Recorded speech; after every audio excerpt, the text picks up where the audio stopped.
guys, welcome back to the channel.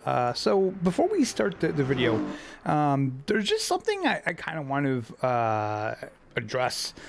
So for some reason, whatever reason, I don't know why, but it seems like the sim racing community and the flight sim community is just such a toxic place, man. Like, I don't know why, but man, and it's like, especially with the racing stuff, I have two channels. I have this channel, I have my main channel, Shredhead Gaming, and when I put race stuff on either channel, I'm more likely to get negative comments on those videos more than anything.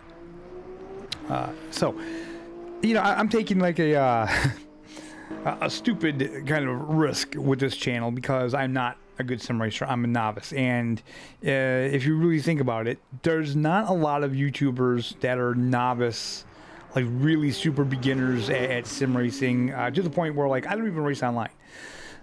You know, I don't pretend to be good. Matter of fact, I say in mostly all of my videos when I start that, you know, I'm not good at this.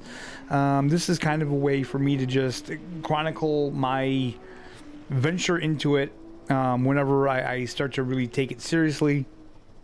But I also like to have fun with it, and it seems like there's a lot of sim racers in the community that they're not the fun-loving kind of people. They take things very seriously, you know, and I'm not here to like boo-hoo about comments on my video.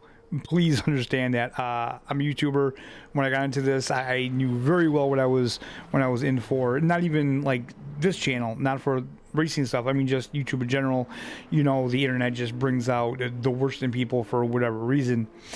But, you know, I just want you to kind of think that the next time that you're in a forum or something and you see someone ask a question that you think is stupid, or, you know, it should be like a no-brainer kind of thing, just kind of think back to when you were starting, you know, and maybe when you started, maybe you were knowledgeable of things or whatever, but there may be someone starting that's not.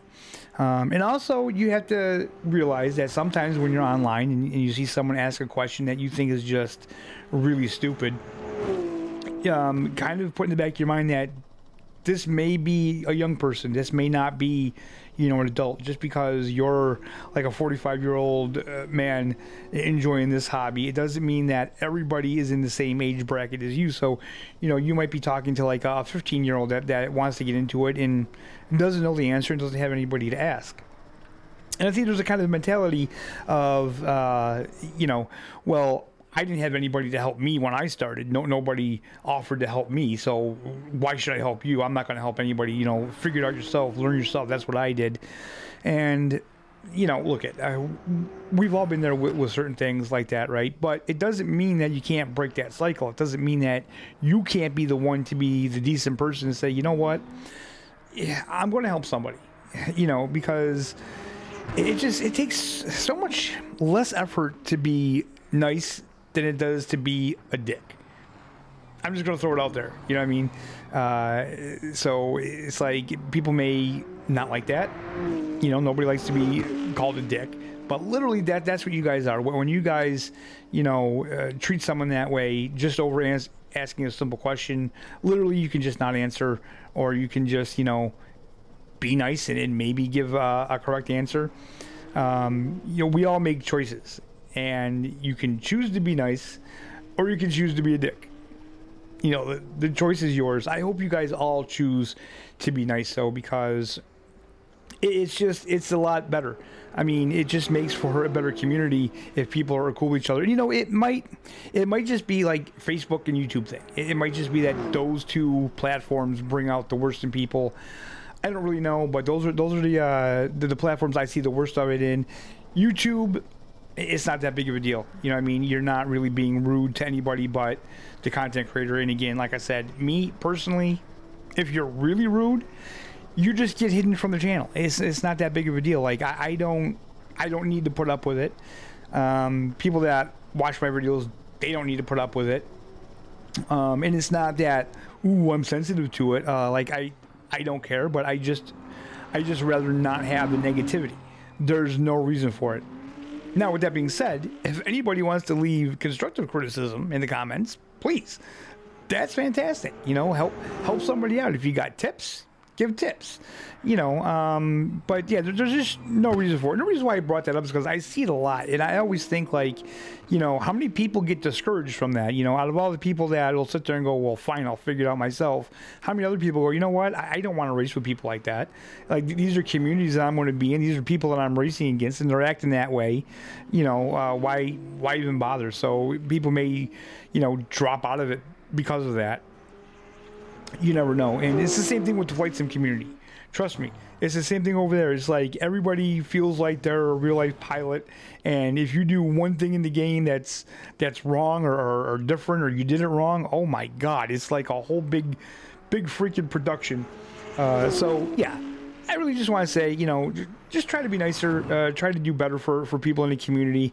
And there's just no reason to be mean to people for no reason. Again, YouTubers, it's not a big deal.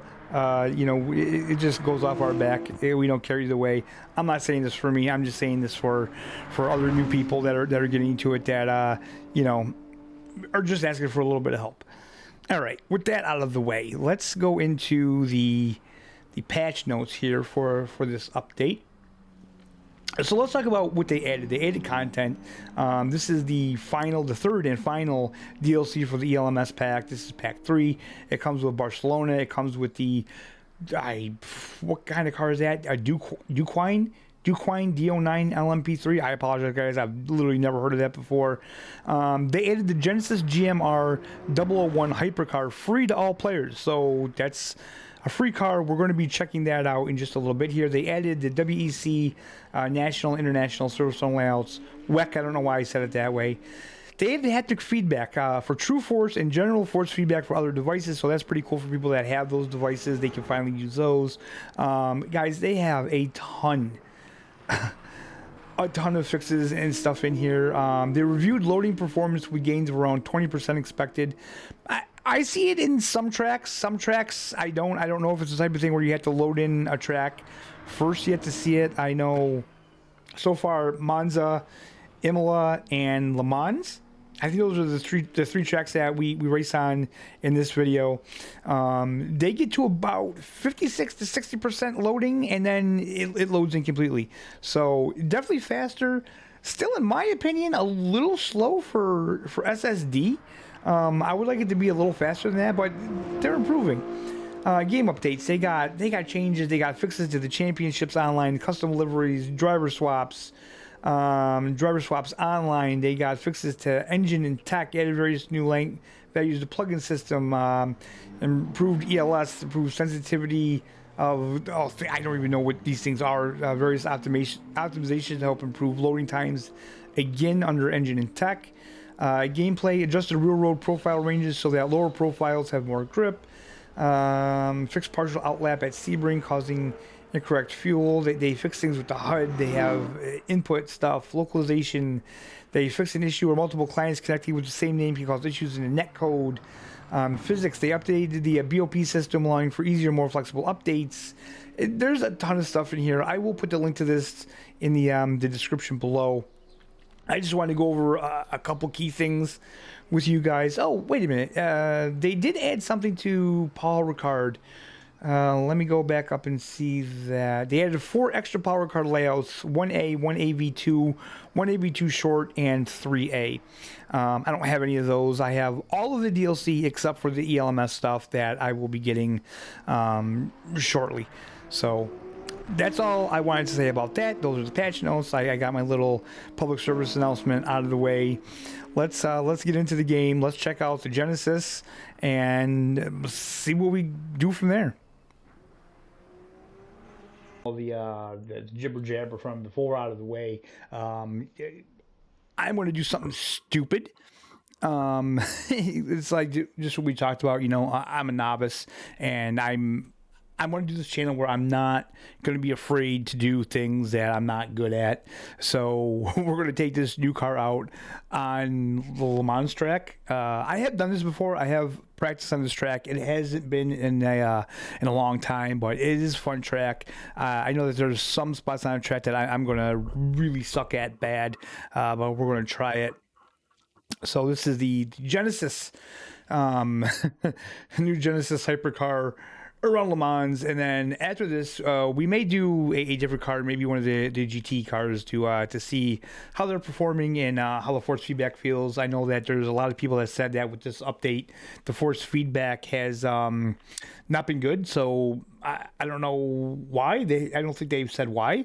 So I'm gonna check it out. Let's start driving though, shall we? Okay.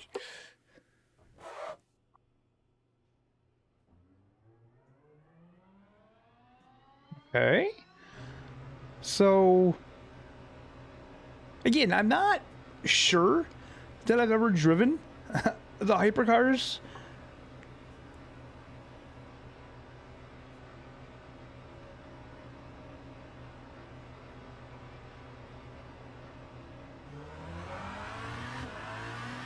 I know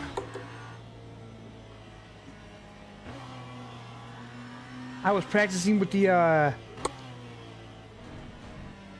like the LMP 3s or whatever they're called. But I don't know if I ever actually got into the hypercars. The hypercars are the ones that they have like a, what do you want to call it? You have to harvest energy, I believe. So I don't think I've done these yet. Let me get... Yeah, virtual energy. Yeah, I don't think I've driven these yet.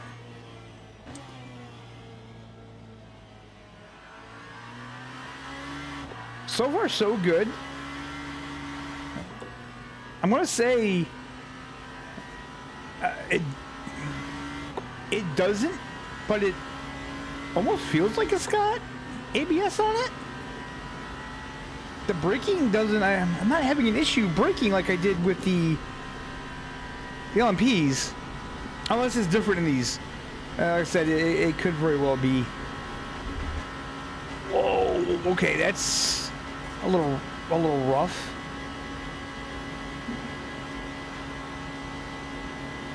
So the force feedback's getting a little squirrely down this straight. Not sure why.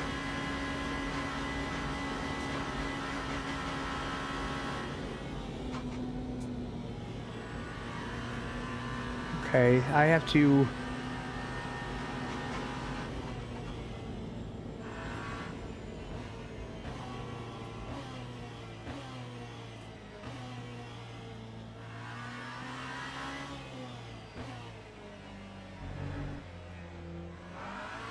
Not too bad, not too bad. Not too bad at all. This car is actually really fun to drive.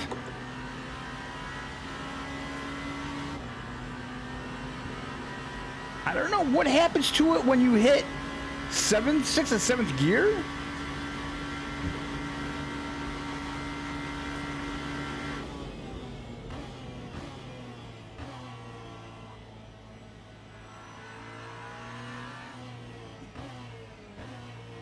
Maybe that's the force feedback issue people are talking about? I don't know.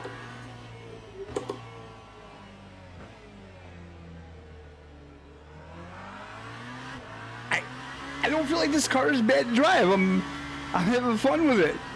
I really am. And you know, that's the thing about PMR. With some of those cars that you've never driven before, they just don't feel fun.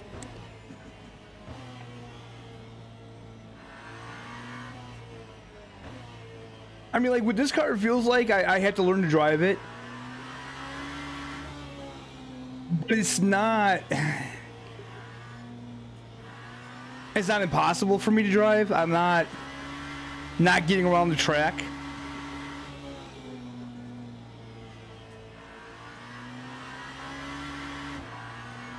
you know, I do feel like several laps around this track, and I'll get comfortable with this car.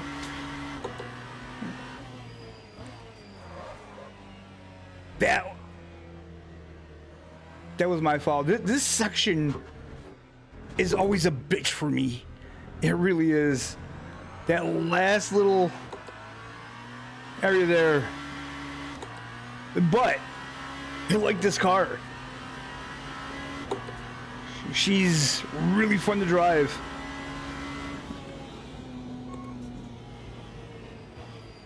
Oh, okay, we missed that one.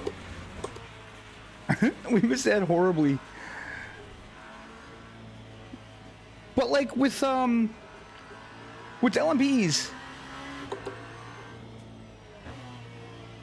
with the braking, you can't brake really hard towards the end. Like I usually, what I do is I downshift until third gear. Then when I downshift into second, I kind of let off the brake a little bit. I'm not braking as hard because you usually lose it, but in this car, it's not bad. So maybe the hypercars are just that different. I don't know. Okay, let's see if the force feedback does that again to me on this straight. The force feedback to me feels all right. I'm not having an issue with it. I don't know what the problem is. I'm not a professional sim racer, so I don't know what people are feeling. Yeah, right here it's getting very squirrely. It's hitting bumps in the road. That's what it's doing. So I mean, I'm feeling all the bumps in the road, and I'm using a freaking old Fnatic CSL Elite. You know, I don't have a DD or anything. And maybe that might be the problem. Maybe on the newer wheels, it's not registering well or something. But I am not having any issues really. It's actually quite fun.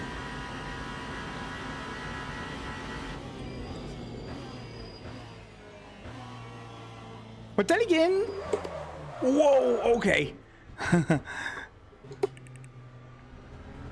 That's what I was talking about. Oh, I was a little too hard on the brakes there, locked them up. But see, that's what I mean. Like with this game, if I do something like that, I know what I did. You know what I mean? Like I know I locked the brakes up.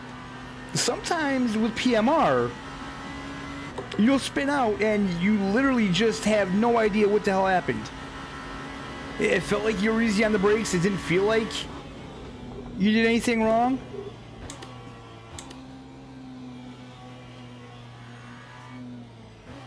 But then you did, so I don't know. I will say the force feedback feels a little stiffer. But I kind of like it that way. So if you're not used to it, if that's not usually how you run it, that might be an issue. But I'm sure you could just go into settings and just turn your force feedback down. Okay, this isn't the really squirrely part.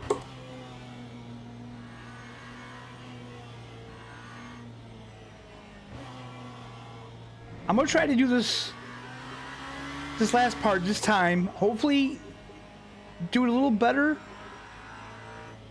and then we'll move on to the next car. Maybe the next track even.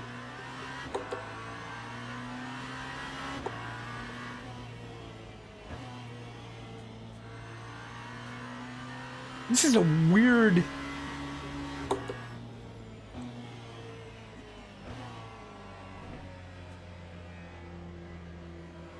This is a weird part of the track here. It really is. All right, I think I got it. I think that was it. All right. So we did that. It feels really good. Oh, ow, we screwed that up. God damn it. Oh, man. All right, so I think what we're going to do is we're going to change tracks and change cars.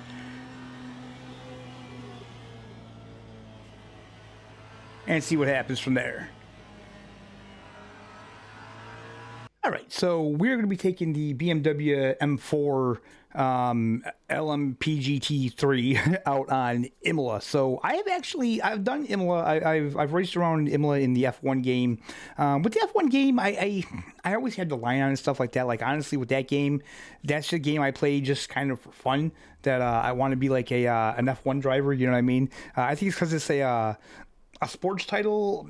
I don't take it as seriously as I take like Le Mans Ultimate, ACC, or even like a GT7, because GT7 I don't use any kind of assist or anything like that either. So let's start driving and let's see what this BMW feels like, because like I said, I literally just bought these. I only have the ELMS DLCs to get.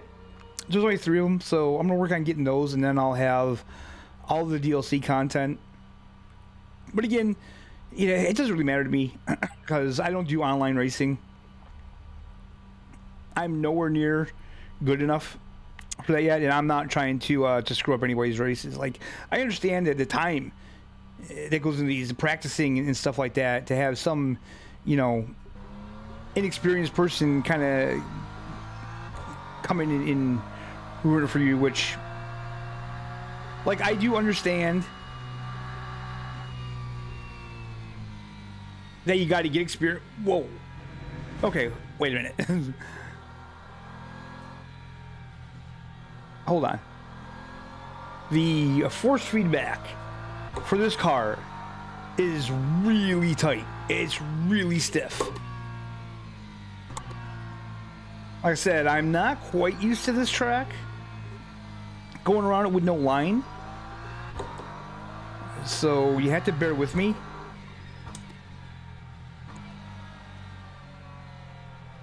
Just to get my bearings. But I mean, this feels completely different to that Genesis we were just driving. Force feedback, anyway.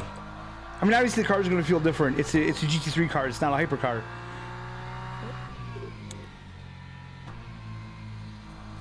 Even downshifting is a lot different.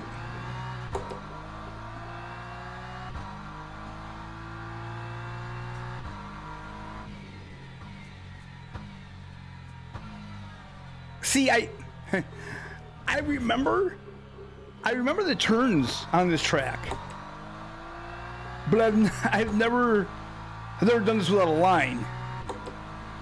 But it's funny because I do remember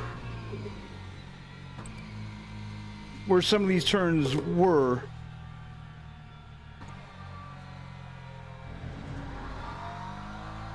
I got a feeling it'll be a while before I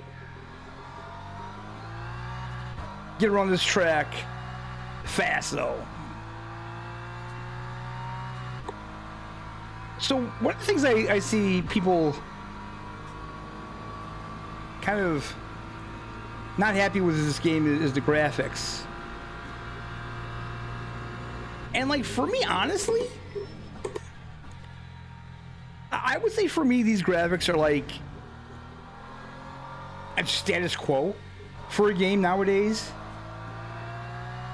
They're not horrible. They're not anything to write home about. You know, I kind of feel like there's, like, GT7, for example, right? The graphics on GT7 are just superb. I know PC Master Race and all, but honestly, the graphics in GT7 are really hard to beat. Of course, AC Evo might have it beat. That game looks freaking amazing. It really does. I can't say anything bad about that at all. But I mean, oddly enough, I'm a huge graphics guy. If you guys watch my main channel, you guys will know that. I've said that many times, and I'm a big graphics guy. Blake, in these racing games, it doesn't matter to me as much. Probably because there's no way in hell I can barely talk and get this thing around the track. There's no way I can really take a look at the sights. You know what I mean? So I'm really focused on just driving the car.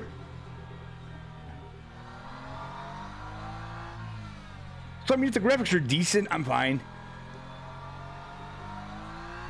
For me, I look at inside the car. Like, I see textures in the car. I think the textures look good. I think inside the car looks good. You know, ACC, I would probably say it looks better than this.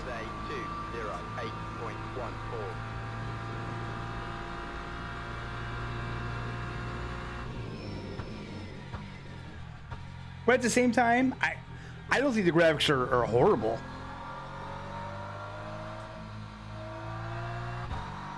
For me, in like a racing sim,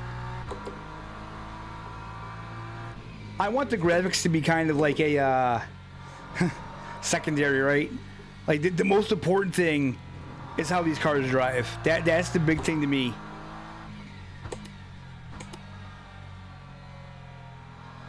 And like I said, I do see some things in the game with the graphics that I can understand where people are coming from.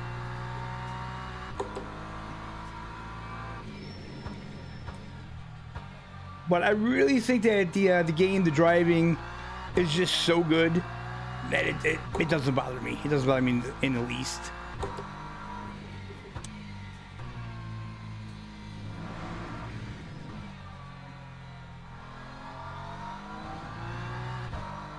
I would probably put this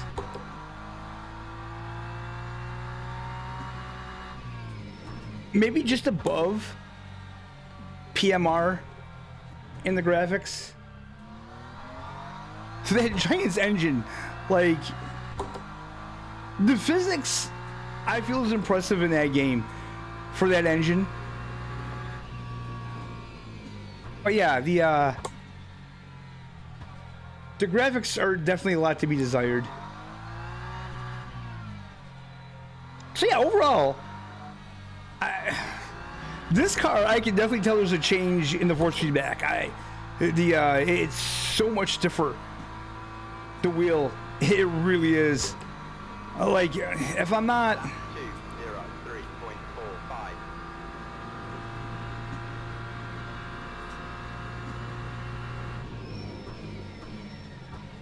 If I'm being honest, I really do like a stiff force feedback feeling. This is almost not there yet, but this is very close to my limit of how stiff I want force feedback. Like, literally much more than this, and I would turn it down. So you know what? Let's quit this and let me grab a different car and see if it's the same with a different car.